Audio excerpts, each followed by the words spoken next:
Now let's take a front row seat and see how families around the South Island work at bringing up their Māori-speaking children at home.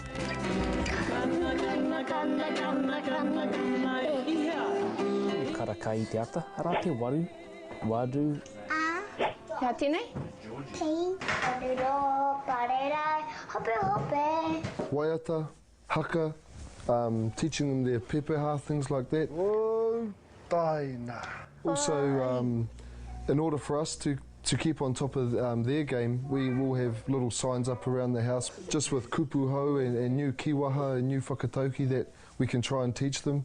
I'm one of the teachers at the kohanga, so I've been learning songs there, and then we just sing them in the car on the way there, on the way back.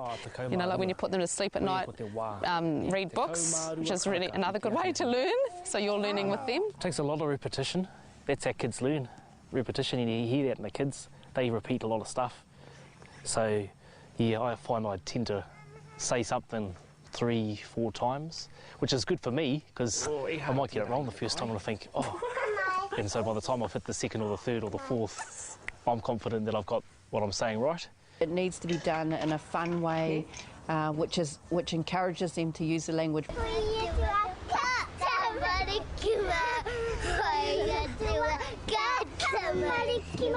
You can't expect to sit down with your children and give them a formal lesson. Oi. Tēnei mea te homai. Homai. Homai. E homai. E kia horo me kei kua hinga koe. We play, at home we play kupuhuna a lot because they love that program on TV, kupuhuna. So we just do it ourselves and we give clues and then they have a go at giving clues and they really enjoy, you know, you make it a little bit harder for them and they enjoy trying to figure it out. There's, you know, something in te reo on the TV. You've got obviously Hannah speaking te reo with the kids. You've got the labels around the house. There's puka puka and te reo all around the place. Pāpaka! Pōka makariri! Kōriri! Matapi. Koha! Ba! Kei te hia kai ahau.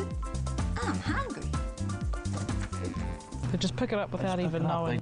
And they're into it without knowing that they're into it. You know, they're really excited about it and proud of it, but they don't know why or how. It's just, you know, something that they've always loved. So they just absorb it by osmosis. You can start teaching your children Māori right from that magical moment where you become hapu, because even inside your puku, your children are going to benefit from you starting to teach them te reo. You know, they're learning to speak, so if you're wanting to learn Māori, it's a really good way to learn because you're having to teach them the basics.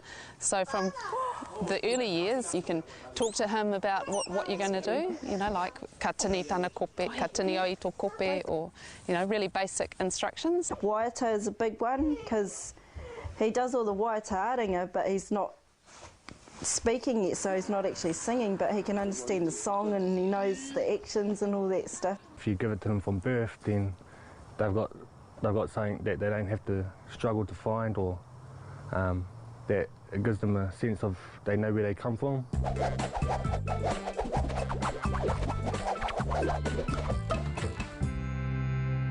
But after all your hard work, kids will still be kids, so there'll always be challenges. Piggy! Whee! Thank you, Mama. Tō reo, son. Our eldest boy, who's 8 this year, or 9 this year, he, at a very young age, recognised that there weren't other families speaking Māori at home and quickly rejected the language. He didn't want to speak Māori. He'd come home speaking English, and there were, sure it was at least 2 years that I was saying, reo Māori mai, kōrero Māori, reo Māori mai. Getting him to identify why he thought it was important to him, rather than us just feeding all of that kōrero to him. We talked about what would a haka be like if we didn't have te reo Māori. He's like, oh, we wouldn't have haka. What would a waiata be like if we didn't have? So we went through all those sorts of questions, and then he linked it back to being a necessary part of being Māori. One of the biggest ones is having other children that speak te reo for them to play with. Outside, like, although there's plenty of children that speak at kohanga reo, a lot of the families don't actually support it and have reo in their home. Seek out friends that have other kids that kōrero Māori. Go to groups, you know, whether that's play groups or kohanga reo. because once you get with other families, your kids are naturally going to start playing with those other kids and they pick up languages so fast. The reason we've also come to the kōrereo is not necessarily for us, but of course we need it. We need the boost, but it's actually for rīpika. So those things are really important. Bring your whānau to places like this if you can and get them involved and just get them surrounded by people that are actually speaking Māori. Kids want to know so much more, you know, that question that kids ask, but why? But what is this and what's this for? And so it's not just knowing the word for a mixer when they ask, but why do you use that and not that? You actually got to find the language around it. Keep learning myself. Go through phases really and get inspired sometimes and make a real effort to keep learning new vocab. If I think about 2 years ago, I wouldn't have been able to just do what I've done with the kids and baking a cake, even though it came out of a packet. Still a lot of things I had to do. I had to actually learn the words for to stir, to mix ingredients. Like, they're not things that I learnt when I was learning te reo. We've got, I don't know how many dictionaries. Yeah, there's one on the toilet. One on the kitchen table. Reading books is a great start for whānau. It can also help for those adults who don't have much confidence.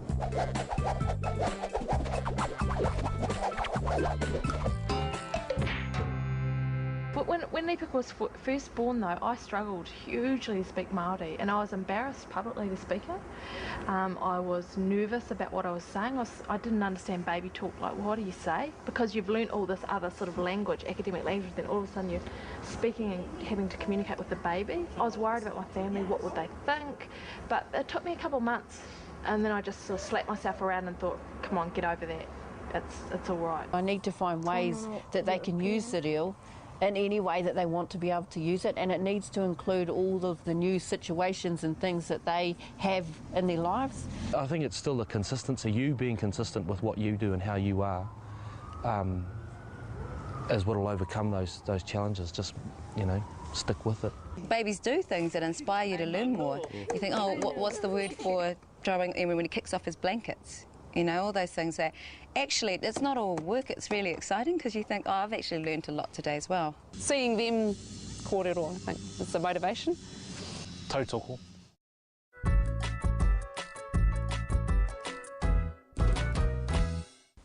Now, we wouldn't expect you to do this all on your own, so we've got some handy tips and hints to help you bring up your children speaking te reo in the home. So grab your notebook and write these down.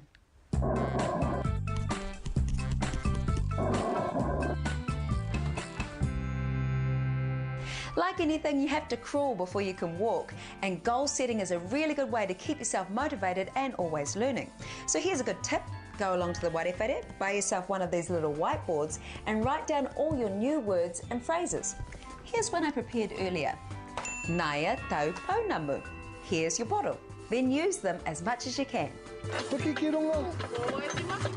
Au we, kai he tō pare huare. Tēnei, anei he ki waha mo te kai.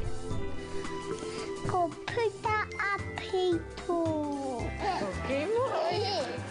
Okay, moi.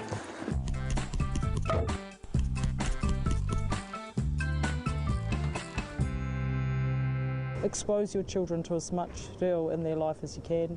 If you're travelling in the car, play Māori music or the Tahu or moho CDs, or, you know, just those sort of things. And visual te reo as well. Start labelling your everyday household items with the Māori words that you learn from your dictionary.